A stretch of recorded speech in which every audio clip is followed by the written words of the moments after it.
Hi, I'm Doug Austin, and I'm the editor of eDiscovery Today, a daily blog about eDiscovery, information governance, cybersecurity, data privacy, and artificial intelligence trends, best practices, and case law. Welcome to another edition of eDiscovery Today's Thought Leader interview series, where we interview thought leaders in eDiscovery and related legal technologies. Today, we're conducting another thought leader interview by video, and we have a guest who's been a thought leader and a marketing visionary in the legal industry for decades, Amy Juers of Edge Marketing. Welcome, Amy. Hey, Doug, thanks for having me. I'm happy to be here. Great. It's good to have you. We've known each other for a long time. I'm glad to finally get to interview you. This will be fun. Before we get started, let me start by introducing Amy. As the visionary CEO of Edge Marketing, Amy Juers is a breakthrough leader with over 25 years of strategic marketing and public relations expertise. Known for her innovative approach and relentless focus on client success, Amy combines deep industry knowledge with a forward-thinking mindset to propel Edge Marketing and its clients to new heights. Under her leadership, Edge has become one of the most trusted and effective marketing and PR agencies serving the legal, accounting, and professional services industries. In 2023, Amy authored The Marketing Edge, a sharper way to approach building a brand, where she shares transformative insights into modern marketing. Beyond Leading Edge, Amy's an influential voice in the industry as a volunteer and board member, and she serves on the ILTA Business Partner Committee and is the president of her Lake Association, where she brings the same passion for leadership and growth. So, ready to get started? I am. Thank you for All that right. intro. You bet. Well, so first off, congrats on yesterday's announcement. So, what has led up to the announcement that Edge Marketing is implementing AI in your practice, and why did you decide now was the time to announce this?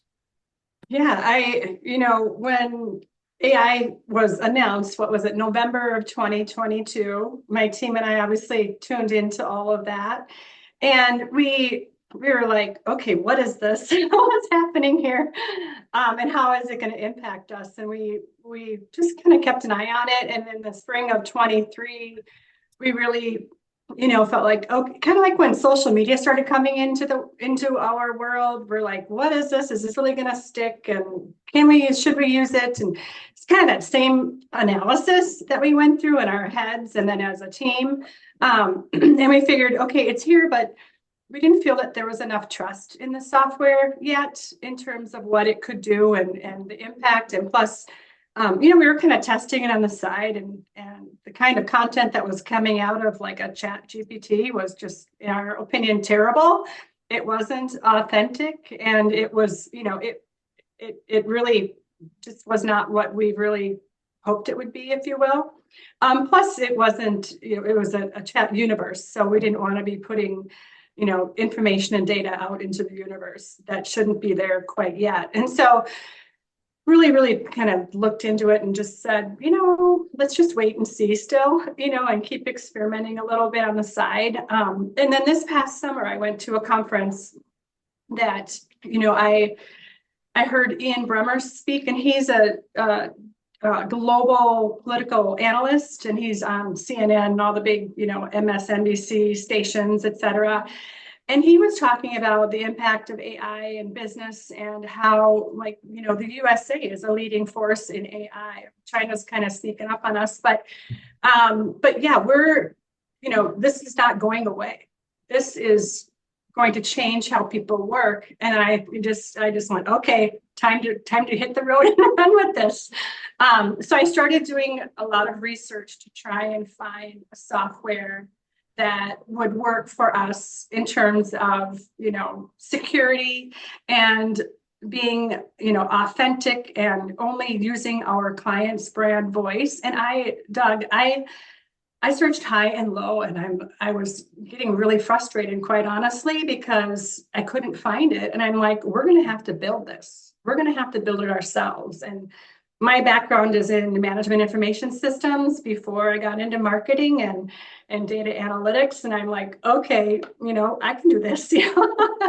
But luckily I did find that one solution that really checked all the boxes. And that was, like this fall, winter. And I said, let's go. Let's test it. Let's try it. We need to make sure that it works and fits all of our parameters and it has that authentic voice coming through in order for us to feel comfortable using it on behalf of our clients. So that's kind of how it all started, if you will, and kind of where we're at today. All right. So can you share a specific example of how AI is streamlining your operations and enhancing your team's productivity? Yeah. So first of all, we have about 80% of our operations covered to where we have the opportunity to use AI in our operations. But the biggest part of that is on the content side. And so what we have with our system is it's trained on our clients' data and our clients' voice. So it's not going out into the chat universe per se to get, the general average voice coming into what we're saying and what we're doing. And it's also trained on, it has intellectual property to where it's marketing, it's curated content and curated systems and workflows and projections that are specific to marketing, specific to PR. So that makes it even more unique in that it's trained in what we do every day. So that's really important for, I think, our clients to know too. It's like it's not just going and asking a chat, draft me a marketing plan. No, it's really actually trained on true data and systems that work and not just one, hundreds. So it's pretty fascinating when you start thinking about that.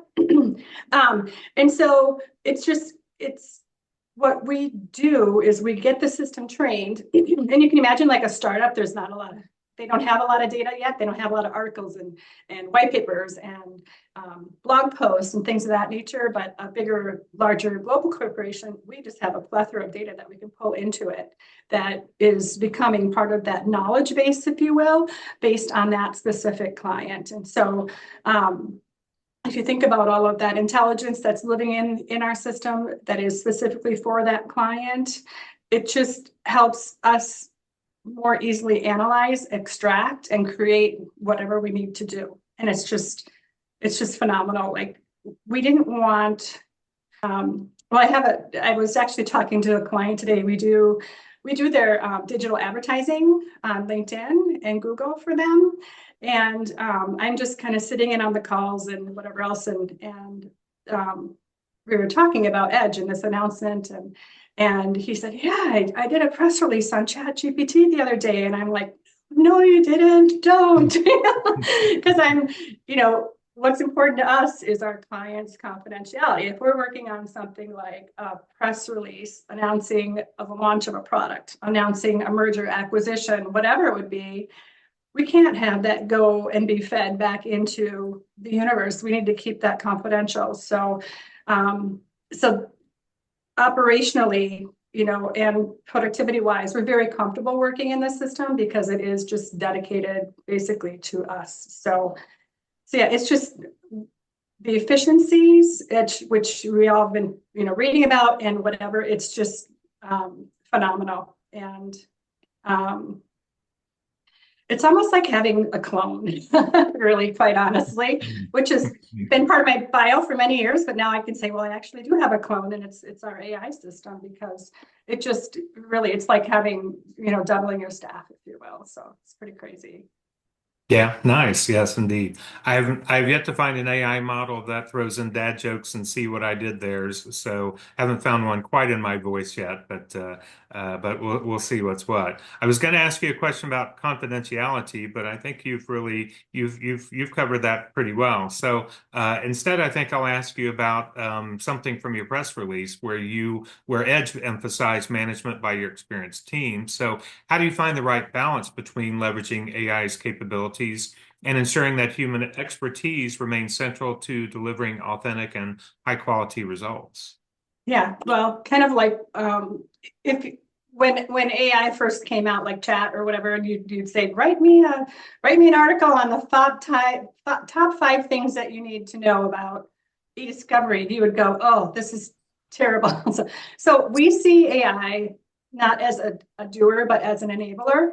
Okay, it's going to enable us to get to what we need for a starting point a lot faster, but it's still going to take, my team that has this many years of experience and they're, knowing the client's voice and making sure that the content that we are producing and giving to them to use or using for them is definitely spot on with their brand voice.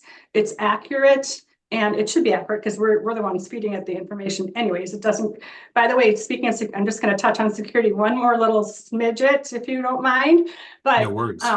our data, it is on a private server and Hmm. it does not get fed back into the chat. It uses an integration, but it does not get fed back into the, the AI universe. It's just used on our end. So that's another thing. So whatever we're producing is really truly in our or our client's voice, and that's the beauty of it. So it just, by using that, it just allows me and my team to just focus more on the creative side of things, the strategy side of things, and implementing. And kind of what it means for our clients is, something that would take us a long time to get to a starting point. Like, okay, we need to set the foundational elements for your brand, the buyer personas, the positioning statement, all of those things. It gets us through that a lot quicker so that we can start, actually implementing all of these tactics that much faster, and they're just feeling the results that much quicker. So it's definitely a win-win for us and our clients. Sure. And great point about the private server and not feeding things back in, because that's obviously something very important a lot of people are looking for. Um, Yeah. AI, integrating AI isn't always a smooth process. So have you encountered any challenges or concerns while integrating AI into your processes? And if so, how did you overcome them? Yeah. So kind of what I was saying earlier is like I was trying to find the perfect tool that met all of our, all those boxes were checked in terms of, enabling us to be authentic and secure and safe with our clients' information, but also creative. And there's, as you know, there's many, many tools out there. And so it just took a lot of sifting and finding and hunting to find that, and financial investment, by the way, to find that, that right tool. I was just this close to going and building our own, quite honestly. But, actually implementation has not been an issue. We as Edge and my team as marketing and PR professionals have been doing this for a long time. And it's almost like a sigh of relief. It's like, oh my goodness, I can't believe what this can do for me and for my clients, and I can hardly wait to get started. So implementing, they want to dig in, they want to use it, they want to, leverage it for our clients. So honestly, it has not really been an issue at all. That's great. So let's talk trends here for a moment. From your perspective, what are some of the most exciting and transformative AI trends that you see shaping the future of marketing and PR as it relates to the legal industry, and what role do you see edge marketing playing in driving those trends? Sure. Yeah, for the last, at least, ever since AI launched, we've really talked a lot about hyper targeting and personalization of messages, and this definitely helps hit the bullseye in terms of that regard. And so when you think about the legal industry, you think about the people, like the lawyers, the practice, the practicing attorneys, the corporate legal, et cetera. They are very particular about words and very particular about messaging and messages and content, right? And so this just allows us to be more precise in terms of the content that resonates specifically for this audience. The last thing that you want to do is have a potential client's prospect get disgruntled about a message they received in their inbox and the email came in, whatever else. So it just really helps us fine tune that the right message is going to the right person at the right time, and just really eliminating the quick disregard of the message, or maybe even, perceived as disrespectful message getting sent out into the marketplace. A little finicky, but that's okay. We're used to it. We've been used to it for years. But yeah. So I think AI, when we're using it in practice, is going to help us really hit hit that bullseye in terms of timing and precision. Yeah, well, that's definitely great. You and I normally in most years would be in New York at Legal Week right now, Yes. uh, Yes. but this year it's been moved to late March. But of course, Edge Marketing will be once again coordinating the Edge Room, which is the virtual press room for Legal Week. So, is there anything you wish to share about what to expect for that and this year's conference?